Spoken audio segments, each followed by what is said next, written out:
আসসালামু আলাইকুম everyone, welcome back to my channel. আশা করি সবাই অনেক অনেক ভালো আছেন। আমরা আলহামদুলিল্লাহ ভালো আছি। নতুন আর একটা ভিডিও নিয়ে চলে আসলাম আপনাদের মাঝে। আশা করি আমার আজকের ভিডিওটা ভালো লাগবে, আর ভালো লাগলে লাইক কমেন্ট শেয়ার করবেন ফ্যামিলি এবং ফ্রেন্ডের সাথে। চলুন তাহলে দেখে আসা যাক আমাদের আজকের ভিডিওতে কী আছে।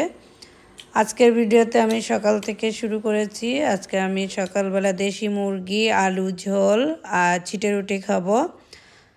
আমাদের খাওয়া শেষ। এখন আমি বাচ্চাদের জন্য খাবার রেডি করেছি। এখানে পরোটা, তরমুজ, একটু শসা কেটে দিয়েছি। তারপরে আমি রান্না করতে চলে এসেছি।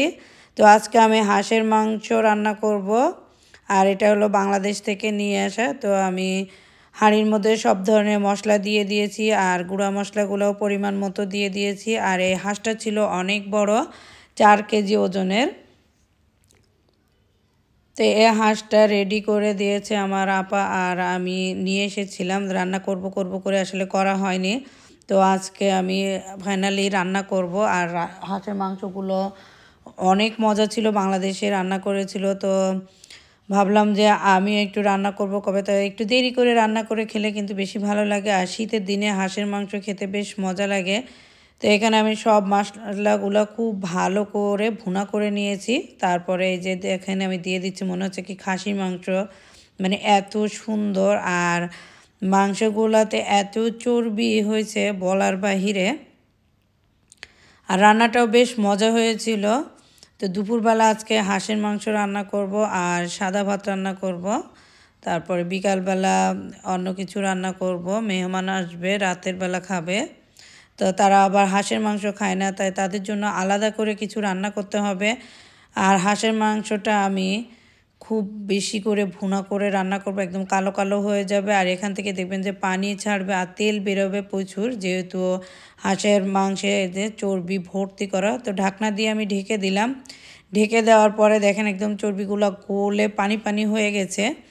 তো এখানে আমি আরও 1 মগ নারিকেলের দুধ দিয়ে তারপরে রান্না করে নিব। ভুনা করে নিয়েছি অনেকক্ষণ, এখানে 1 মগ পানিতেই হয়ে যাবে। তো আমি এখন অপেক্ষা করব ঢাকনা দিয়ে ঢেকে রান্না হওয়া পর্যন্ত। তো হাঁসের মাংসটা রান্না করা হয়ে গেছে।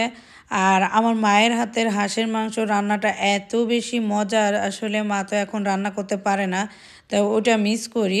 আর একটা মানুষের হাতের মানে হাঁসের মাংস ভুনা অনেক আমার মজা লাগে, সেটা হলো আমার ফুপি। আমার ফুপির হাতের হাঁসের মাংস রান্নাটা আমার কাছে মানে অসাধারণ লাগে, মায়ের মতো লাগে অনেকটা, কিন্তু মায়ের মতো সেটা পাওয়া যায় না। তারপরেও ফুপির রান্নাটা অনেক অনেক মজা। তো ফুপিকে অনেক মিস করি এই হাঁসের মাংস রান্নার জন্য আর কি। এমনিতে তো মিস করা হয়। তো রান্না হয়ে গেছে। এখন আমি মেহমান আসবে, তাদের জন্য নাস্তা বানাই নিচ্ছি বিকালবেলা।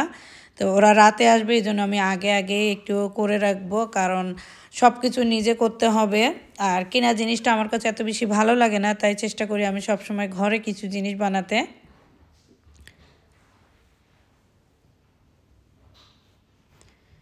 তো আমি এখন পেডিস বানাবো, তার জন্য পুর রেডি করতেছি। তো আমি একটা হাঁড়ির মধ্যে পরিমাণ মতো পেঁয়াজ কুচি দিয়ে দিয়েছি। তার মধ্যে দিয়ে দিলাম আদা গুঁড়ি, দিয়ে দিব রসুন গুঁড়ি, আর দিয়ে দিব হলো গরম মশলার গুঁড়ি, আর দিব সাদা গোলমরিচের গুঁড়ি। দিয়ে আমি পেঁয়াজটার সাথে খুব ভালো করে মিক্স করে নিব। এগুলো আমি হলো পরিমাণ মতো দিয়ে দিয়েছি, ঝটপট করে আসলে বানাবো, এই জন্য মাপটা আমি বলছি না।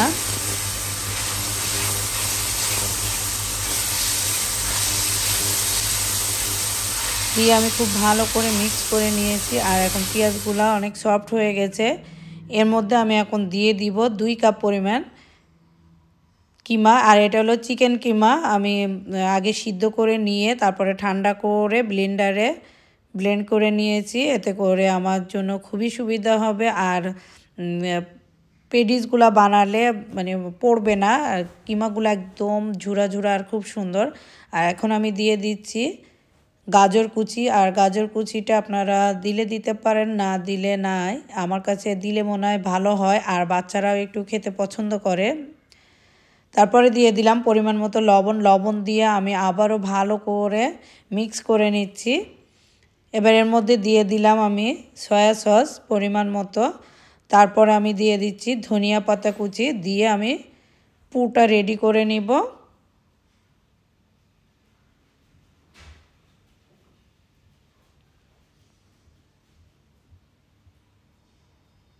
পুরটা রেডি করা হয়ে গেছে। আমি এখন পেডিসগুলা বানাই নিয়েছি, নিয়ে আমি এখন ওভেনের মধ্যে দিব।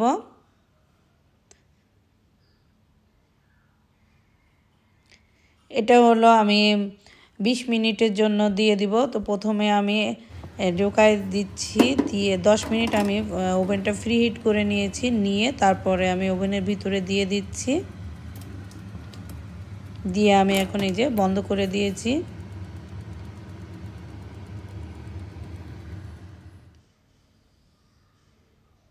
তো 10 মিনিট পরে আমি এটাকে উল্টায়ে দিব। তো 10 মিনিট পরে আমি এই যে খুলে নিয়েছি, খুলে নিয়ে উল্টায়ে তারপরে আমি উল্টা পিঠে ডিম ব্রাশ করে দিব।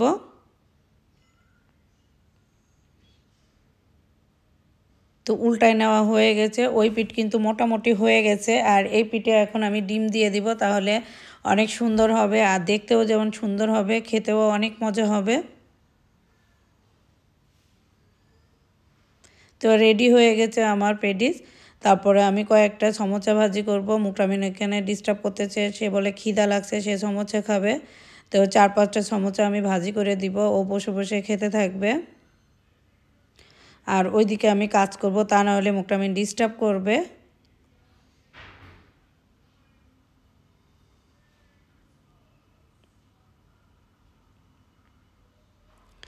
ছোট বাচ্চা থাকলে আসলে মুশকিল হয়ে যায়, এদিকে করা ওদিকে করা।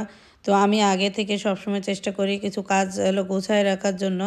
যেহেতু আমি মেহমান আসবে জানি, সেই জন্য আগে থেকে আমি একটু একটু করে করে নিচ্ছি, কারণ দুপুরে খেয়ে তারপরে একটু রেস্ট নিয়েই আবার শুরু করে দিয়েছি। আর এই যে বাচ্চাদেরও বাহানা থাকে, এটা খাবো ওইটা খাবো, সেটা করে দিতে হয়। মানে সব দিকেই কাজ করতে হয় আর কি, ঘর গোছানো, তারপরে বাচ্চাদের খাওয়ানো, দেশে কথা বলা, সব কিছু আর কি।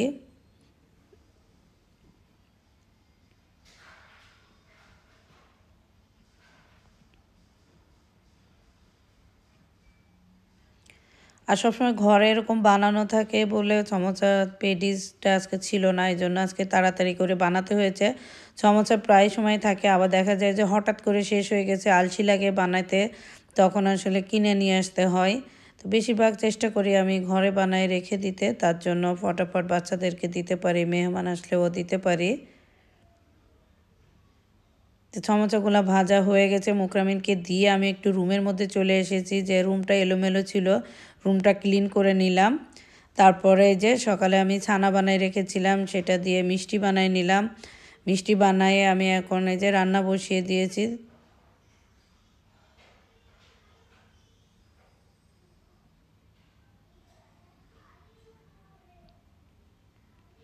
তো মিষ্টিগুলো দেখেন কত সুন্দর কালার হয়েছে। আর এটা হলো চমচম বানায় নিচ্ছি আমি, আর আমার ফ্রেন্ডের হলো চমচমটা খুব পছন্দ। আমি আগে বানিয়েছিলাম, দিয়েছিলাম, তো ও অনেক পছন্দ করেছিল, সেজন্য আজকে ভাবলাম ও যেহেতু আসবে বলেছে আগে থেকেই, তো আমি একটু মিষ্টিটাও বানাইনি। তো মিষ্টিগুলো আমার বানানো হয়ে গেছে, আর মিষ্টিগুলো অনেক টেস্টি হয়েছে। দেখতে পাচ্ছেন মিষ্টিগুলো কত সুন্দর হয়েছে। এগুলো আমি ঠান্ডা করে নিব 3-4 ঘন্টা।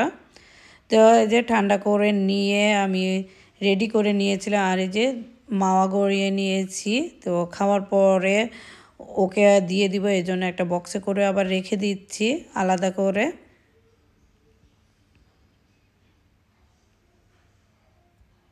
তারপরে একটু পাঁপড় ভেজে নিব, সবাই মিলে পাঁপড়ও খাবো।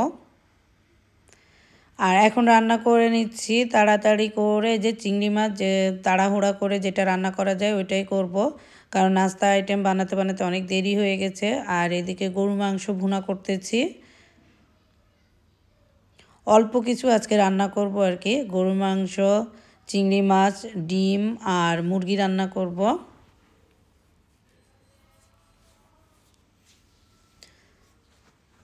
তো টমেটো দিয়ে আমি ডিমটা ভুনা করে নিলাম, আর এদিকে মুরগি রান্না করে নিয়েছি। বাচ্চারা আসলে গরু মাংসও খাবে না, তারপরে হাঁসের মাংস তো ওরা কেউই খায় না, এই জন্য একটু মুরগি রান্না করে নিলাম।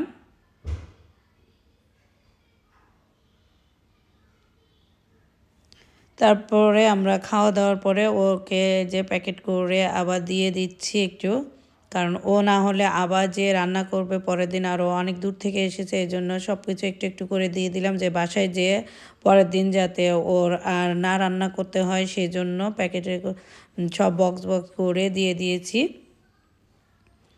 আর ও আবার বাচ্চাদের জন্য যে বার্গার নিয়ে এসেছিল, তো বার্গারগুলো বাচ্চাদেরকে দিয়ে দিলাম, ওর বাচ্চারা আমার বাচ্চারা মিলে একসাথে সবাই খাবে।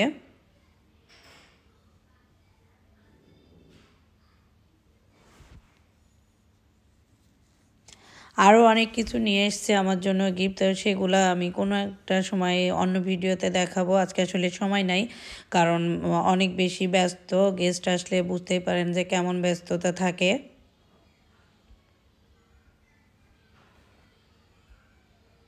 আর আজকে বার্গারটা ছিল অনেক অনেক মজার, জানি না কোথা থেকে নিয়ে এসেছে, খুবই মজা লাগছে খাইতে। তার সাথে ও কিছু কুলও নিয়ে এসেছিল, এই যে বাউ কুল বেশ কয়েকটা নিয়ে এসেছিল।